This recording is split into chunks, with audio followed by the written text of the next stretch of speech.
Então,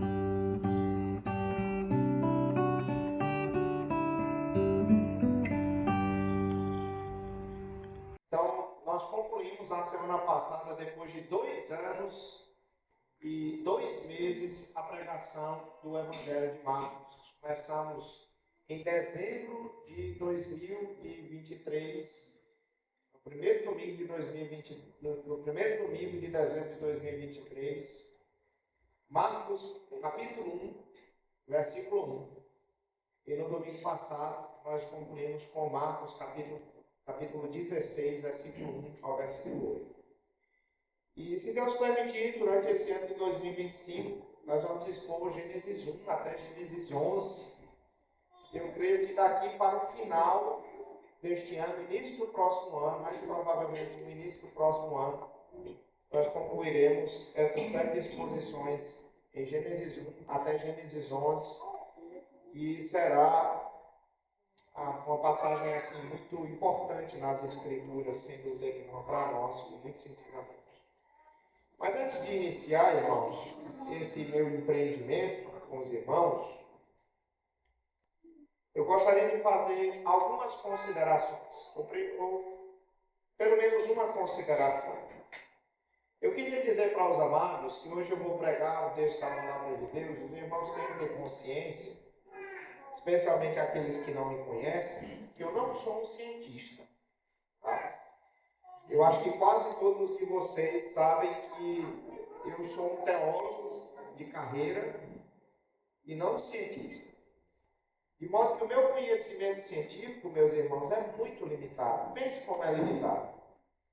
Então, quando se trata de assuntos científicos, eu não sou uma pessoa que tem autoridade para falar sobre isso, e eu não tenho pretensão de ser uma pessoa que tem autoridade em ciência.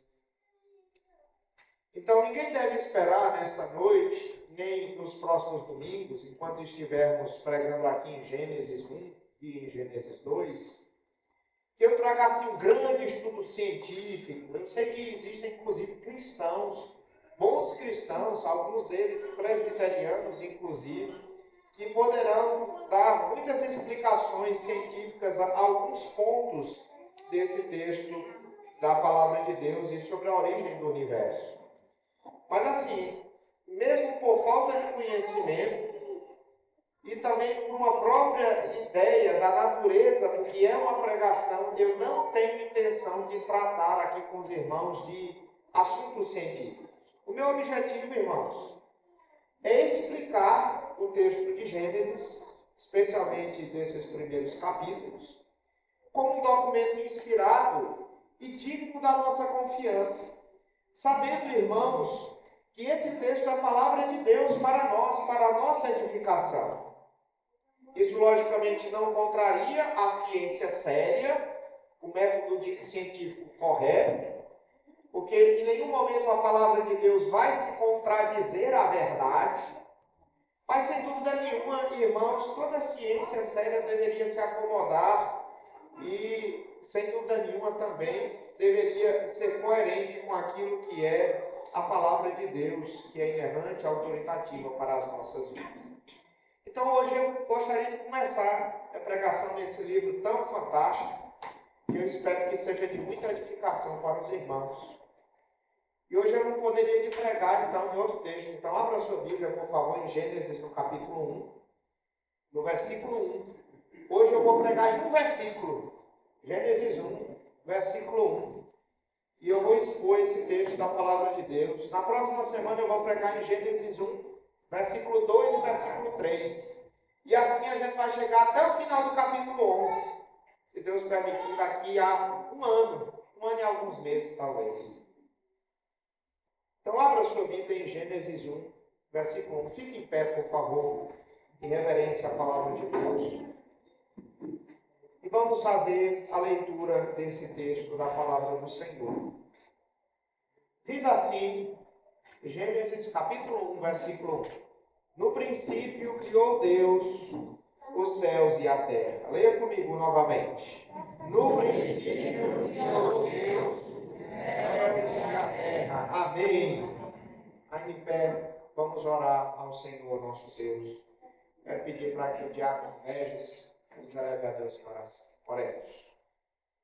Deus é teu Pai, graça, bondade, Deus salvação. Pai, nós estamos colocando. Obrigado, Senhor.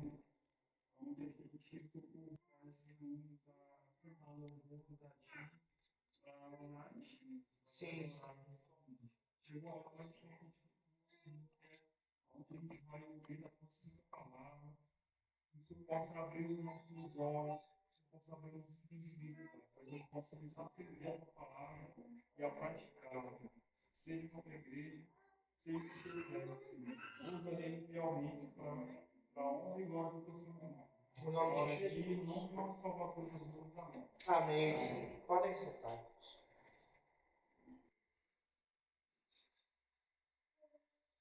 Irmãos, o texto que nós acabamos de ler é um texto que eu diria que ele é fundacional. Por que fundacional? Porque, em outras palavras, ele lança o alicerce sobre o qual toda a Escritura é erigida. De modo, meus irmãos, que eu considero esse versículo, sinceramente, o versículo mais importante de todas as Escrituras, tanto do Antigo quanto do Novo Testamento. Porque aquilo que é aqui declarado, de alguma maneira é assumido em outros lugares das Escrituras, mas assumido de forma paralela a esse texto. Se você tira Gênesis 1, versículo 1 da sua Bíblia, é semelhante você tirar uma carta de um castelo de cartas. Quando você tira ela, todo o castelo cai. De maneira que esse texto, para nós, ele é muito importante. Ele foi escrito no período em que Moisés estava conduzindo o povo de Israel ali da terra do Egito para a terra de Canaã, quando eles estavam andando pelo deserto. E Moisés, ele escreve esse texto de forma inspirada da parte de Deus, com o propósito de informar aos israelitas que o Deus que criou os céus e a terra havia entrado em aliança com os seus antepassados, especialmente Abraão, Isaque e Jacó. E esse Deus que havia criado os céus e a terra havia prometido muitas coisas para eles. Dentre essas coisas estavam ser o seu Deus e eles serem o seu povo. Entre outras coisas também prometeu a eles uma terra que manava leite e mel, uma terra próspera. Entre outras coisas, prometeu àquele povo, aos descendentes de Abraão, ser uma bênção para todos os povos da terra. Era este Deus que estava resgatando os israelitas da mão de Faraó, da escravidão do Egito, e estava levando eles para uma terra onde eles teriam uma grande missão da parte do Senhor. De tal maneira, meus irmãos, que, dito isso, meu propósito nesta noite é explicar esse primeiro versículo da Bíblia, o versículo de número 1. Esse versículo que foi tão importante para os israelitas, e eu creio que também para nós é extremamente importante nos dias de hoje, especialmente se você está no contexto acadêmico, como muitos aqui estão, onde o materialismo, o secularismo, o evolucionismo predomina. De modo que o meu objetivo nesta noite é expor esse texto da palavra de Deus e demonstrar como é importante nós ressaltarmos o fator criacional do universo, de como Deus criou todas as coisas para a sua própria glória, para que nós mesmos possamos viver para a glória do nosso Criador. Então, volte os seus olhos aí para Gênesis capítulo 1, versículo 1.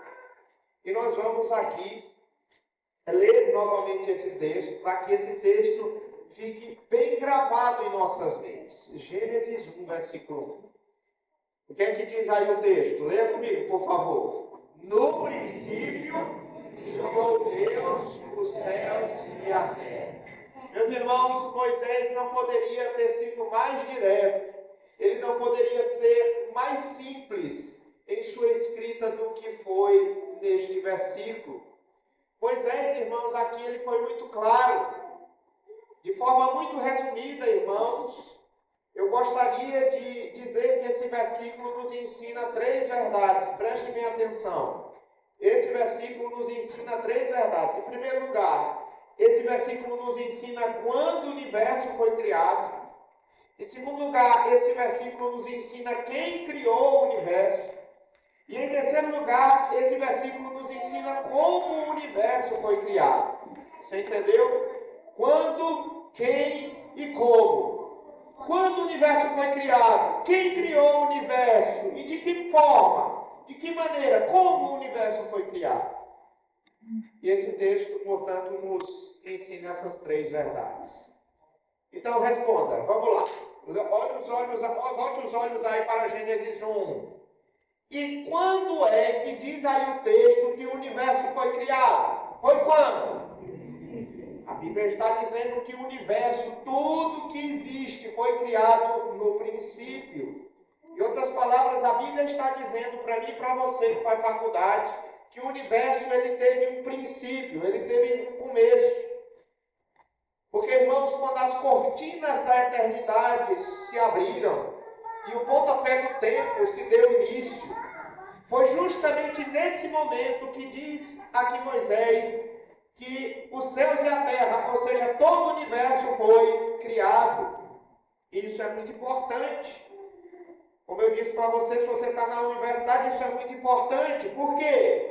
Porque esse texto aqui está dizendo que a matéria não é eterna. Certo? A matéria não existiu sempre. Isso é um pensamento que vem lá dos gregos. Os gregos antigos, eles pensavam que a matéria era eterna, que sempre existiu. Mas esse texto aqui está dizendo que tudo aquilo que a gente pode pegar, tudo aquilo que de fato existe, teve um começo. Na verdade, todas essas coisas foram criadas. E se você seguir os dados cronológicos das Escrituras, especialmente do livro de Gênesis, você vai perceber que essa criação não é uma criação antiga, ela não tem bilhões de anos, como diz o naturalismo, o evolucionismo, não. Irmãos, no máximo, eu estou esticando a corda, tá? No máximo o universo tem 10 mil anos de existência, no máximo. Eu estou esticando muito. O universo ele não tem milhões ou bilhões de anos, como os evolucionistas falam. Mas, no princípio, o universo foi criado. É isso que a Bíblia diz. Isso nos conduz à segunda pergunta. Se o universo foi criado no princípio, há no máximo 10 mil anos atrás, quem foi que criou o universo? Quem foi, irmãos? Olha aí, Gênesis 1, versículo 1. Quem é que criou todo o universo? Olha só que interessante, irmãos. Aqui o texto está dizendo que Deus foi quem criou o universo. E o interessante reside no fato de que Moisés aqui ele não tenta explicar a existência de Deus. Em nenhum momento ele tenta provar a existência de Deus. Pelo contrário, ele já pressupõe a existência de Deus. E ele diz assim, simplesmente, Deus é. Porque antes de todas as coisas, antes do princípio, Deus ele já existia.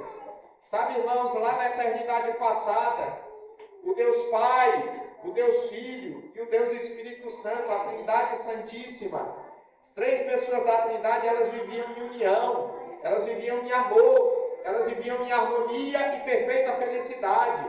E tudo estava bem. Foi então que, dentro do conselho da eternidade, as três pessoas da Trindade chegaram à decisão de criar todas as coisas, criar esse imenso universo que nós sabemos. Mas alguém pode estar se perguntando aqui, mas pastor, e quem foi que criou Deus? Se Deus criou todas as coisas, quem criou Deus? E nós respondemos, ninguém criou Deus. Ele não é criado. A Bíblia retrata Deus não como criatura, mas como Criador. Ele é o Criador autoexistente. Não é à toa que o nome de Deus, que a gente traduz em português geralmente por Jeová ou Javé, a tradução é Ele é. Porque mostra que Deus ele é sempre eterno, que Deus ele sempre existiu. A Bíblia diz que a vida estava em Deus E tudo existe porque Ele, no princípio, trouxe à existência todas as coisas. A Bíblia diz que Deus ele é o Alfa e o Ômega. Ele é o começo e Ele é o fim. Ele é a origem e Ele é o destino de todas as coisas. Portanto, Deus, Ele, no princípio, criou o universo. Muito bem.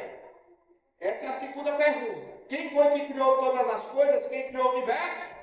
Foi Deus. A terceira pergunta é uma pergunta um pouco mais difícil. Ela é um pouco mais técnica. E os seminaristas têm uma lição para entregar terça-feira, no primeiro dia de aula. Viu, Kelvin?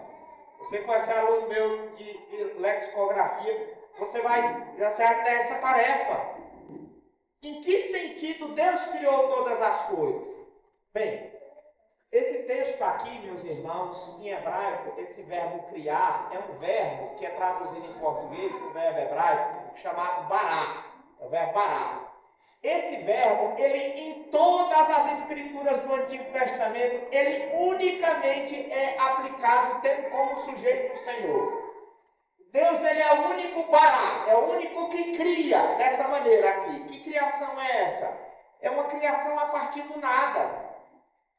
Sabe, irmãos, quando a gente vai criar alguma coisa, qualquer coisa que você for criar, você cria a partir de alguma coisa, de algo que já existe. Mas Deus não.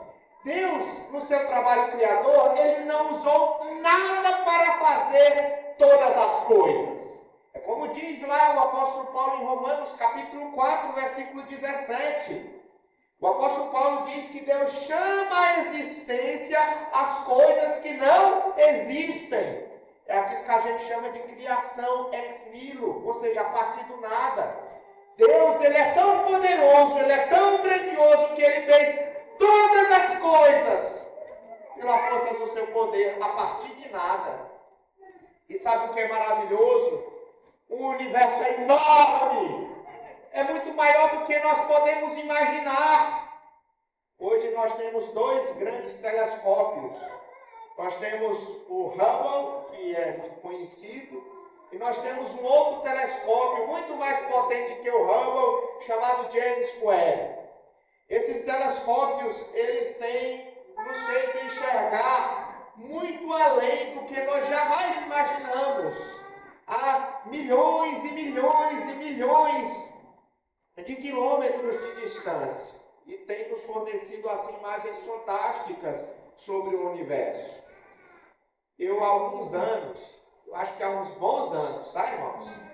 Eu li o Atlas do Universo Visível.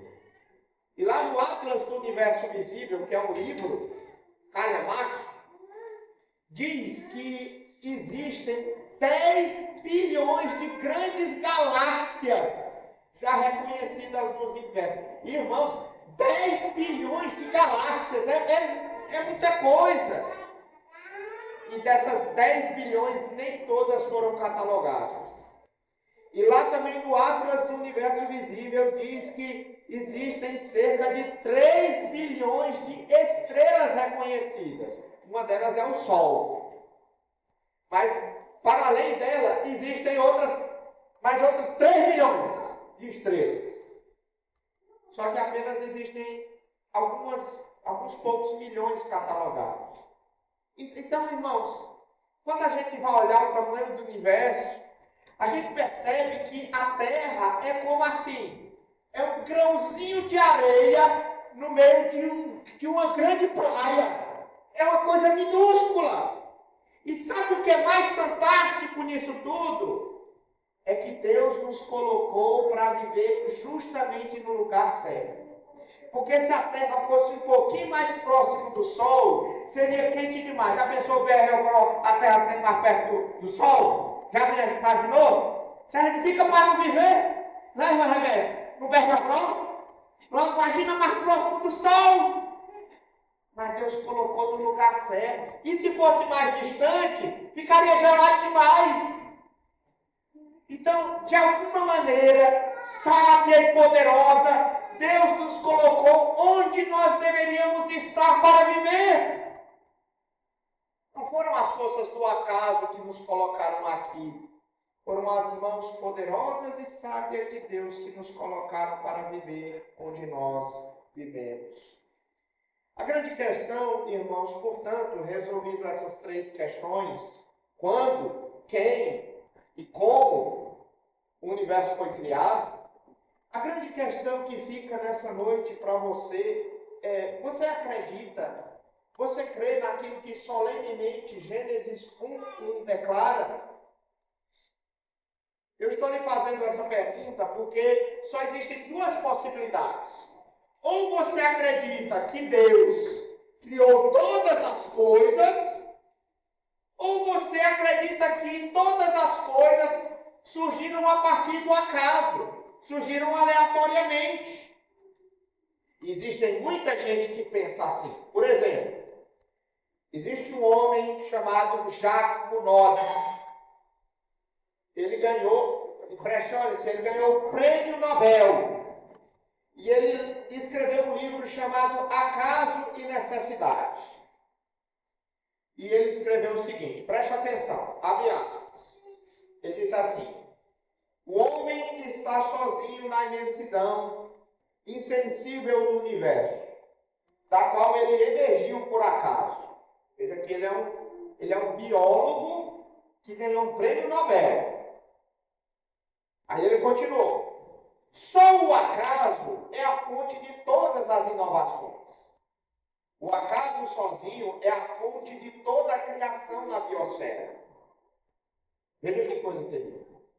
E ele conclui dizendo: o puro acaso, absolutamente livre, mas sério, está na própria raiz do estupendo edifício da evolução. Em outras palavras, ele diz assim, ó, preste atenção. Sabe aquela manga que você come gostosa lá na sua casa? Aquilo ali surgiu do acaso. O seu olho, que é algo extremamente complexo, surgiu do acaso. Tudo que existe, sabe, irmãos, essas leis que coordenam o universo tão bem, certo? Que coordenam inclusive as estações do ano, tudo isso, irmãos, surgiu por acaso. A gravidade, a camada de ozônio, irmãos, olha, irmãos, a gente não é tostado porque tem uma camada de ozônio. Tem um grande escudo, de alguma maneira, que faz com que os raios do sol, aqueles mais violentos, não venham aqui para a Terra e possa inviabilizar a vida. Ele está dizendo, em outras palavras, que isso tudo surgiu do acaso. E essa é uma opção que você tem nessa noite. À luz desse texto, você pode olhar para esse texto e dizer assim: não, o universo surgiu por acaso. Mas a outra opção, que é essa opção que a Bíblia diz que é verdadeira, é que você deve crer que Deus soberanamente criou todas as coisas. Essas são as duas únicas opções válidas que você tem. E sabe o que é mais triste? Sabe o que é mais lamentável? É que muitos cristãos estão abraçando essas vãs filosofias e esse falso cientificismo do evolucionismo. E tem feito isso de forma indiscriminada. Por exemplo, vamos fazer aqui uma suposição. Imagine que hoje à noite você chegou aqui na igreja e viu eu pregando Gênesis 1:1 e vendo o que eu estou dizendo, e você possa chegar para mim e dizer assim: pastor, para mim isso é poesia. Pastor, isso é um conto de fadas. Isso não é uma história real. Eu não acredito que Adão existiu. Eu não acredito que Eva existiu. Isso tudo era uma representação. E sabe o que eu vou lhe dizer? Eu vou lhe dizer que a sua fé é muito frágil. A sua fé, a qualquer momento, você vai apostatar da sua fé. É só você ter um raciocínio lógico e você vai apostatar. Porque Gênesis capítulo 1, ele é fundamental para toda a nossa crença. Se Gênesis 1 não está dizendo a verdade, quem é que garante que o restante da Bíblia está dizendo a verdade? Pense comigo. Se Deus ele não criou todas as coisas, inclusive Adão e Eva, aí você vai andando um pouquinho mais na Bíblia, aí você chega, por exemplo, lá no dilúvio. E aí você vai dizer, eu não acredito nesse dilúvio, não acredito que Noé existiu e construiu uma arca. Aí você vai andar mais um pouco, aí você chega lá na Torre de Babel, e aí vai dizer, eu não acredito na Torre de Babel, não acredito nesse episódio, isso é uma lorota. Aí você vai andar mais um pouquinho, aí você vai chegar lá no livro de Jonas, e aí você vai dizer assim, eu não acredito que o peixe engoliu Jonas, que Jonas passou 3 dias no ventre dele, e depois foi vomitado, eu não acredito. E aí finalmente você vai chegar lá do Novo Testamento e vai dizer, eu não acredito que Jesus Cristo nasceu de uma virgem. E eu não acredito que ele ressuscitou ao 3º dia dentre os mortos, simplesmente porque virgem nenhuma engravida, e simplesmente porque morto nenhum volta à vida. Você entendeu? Esse é um raciocínio lógico, é o que Paulo... Abra, por favor, sua Bíblia em 1 Coríntios, no capítulo 15. Só para você perceber o quanto isso é o pensamento bíblico, o quanto é importante você entender que Gênesis 1, a crença em Gênesis 1 é fundamental para a sua fé. 1 Coríntios 15, versículo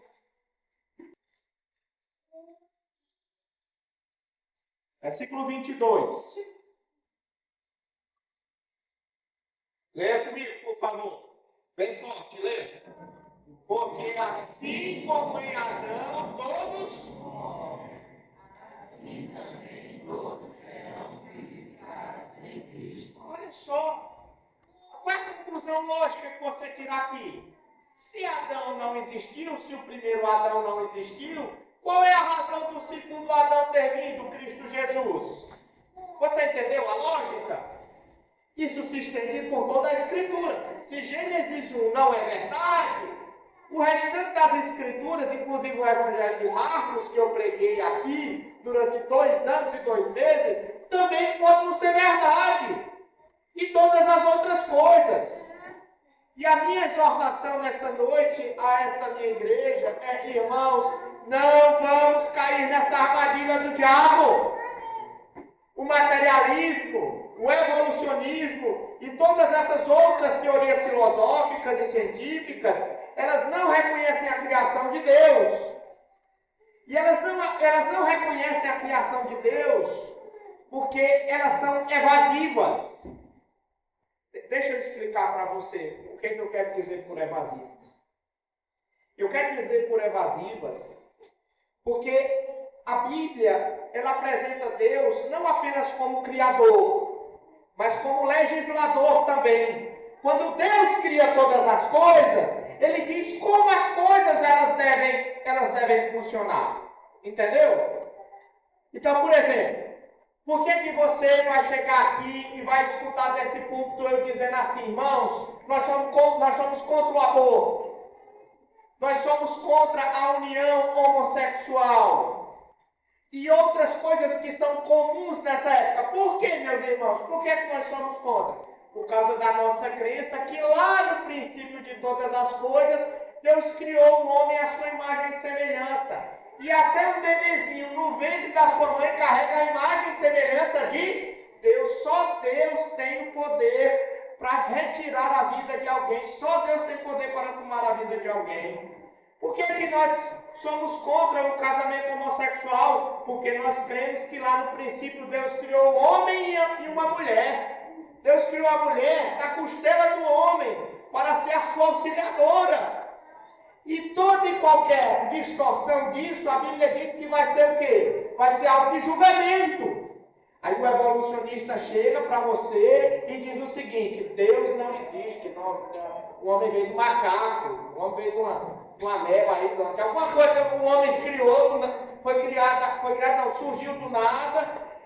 E se você surgiu do nada, você não tem padrão moral pelo qual ser julgado. Você compreendeu? Você compreendeu? Isso é uma tentativa da humanidade. Tentar viver uma vida alheia de Deus, alheia àquilo que é a lei do Senhor, que nós há pouco tempo falamos em Salmos, no capítulo de número 19. Porque eu quero conscientizar os irmãos, portanto, que esse não é um debate meramente biológico. É um um debate moral, um debate espiritual. Quando a gente diz assim, eu não acredito em Gênesis capítulo 1, existem muitas questões. Por exemplo, existe um juízo universal? Existe uma lei moral sobre a qual todas as coisas devem ser regidas no universo? Existe um legislador? As pessoas devem agir de acordo com a vontade de outra pessoa, de outro ser superior?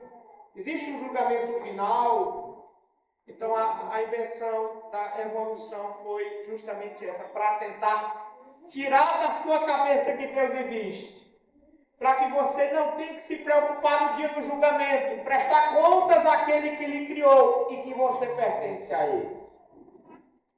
Foi por essa razão que um grande teólogo calvinista do século passado, chamado Francis Schaeffer, ele escreveu no livro assim, ele disse, olha, se eu tivesse 1 hora viajando de avião, com uma pessoa que não era crente, se ela tivesse sentado do meu lado, eu passaria 55 minutos com ela falando a respeito da criação.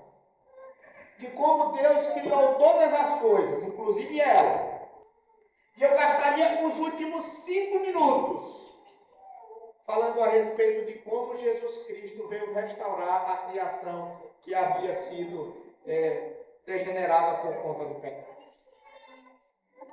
Porque, irmãos, porque sem dúvida nenhuma esse é um tempo muito difícil.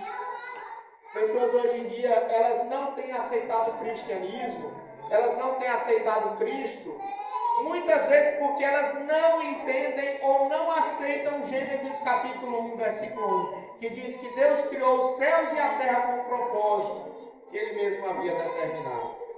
Eu quero concluir minhas palavras, irmãos, nessa noite perguntando novamente.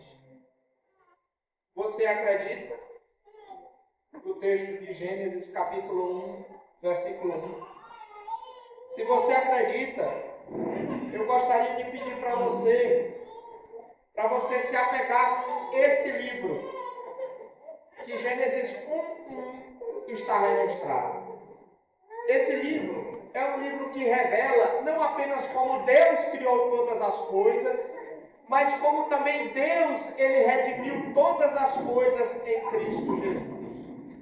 E é a respeito desse Cristo que o apóstolo João diz que todas as coisas foram criadas por intermédio dele, e nós nos reunimos aqui.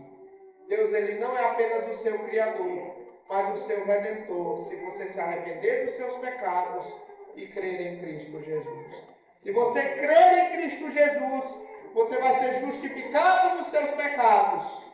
E a Bíblia diz que um dia você viverá no novo céus e na nova terra onde habita a justiça. Que Deus se apiede de nós e faça com que todos nós venhamos a crer em Cristo para termos essa vida eterna. Amém. Vamos ficar em pé, irmãos. Vamos orar ao nosso Deus.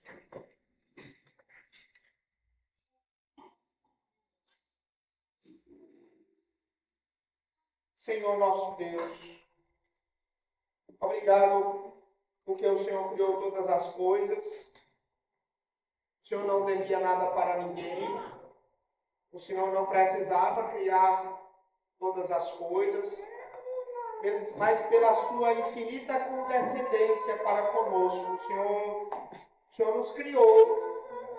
E agora, ó Deus, nós queremos te pedir, se o Senhor nos criou, infunda em nossa mente cada vez mais por intermédio do Teu Santo Espírito, que possamos viver para a Tua glória, Senhor. O Senhor que nos criou e nos sustenta, ó Deus, em nome de Jesus, que possamos responder a este grande amor do Senhor, te amando também, Senhor, mais e mais, dedicando a nossa vida ao Senhor e à casa do Teu reino, do Teu Filho Jesus. É assim que nós te pedimos e desde já te agradecemos. Amém.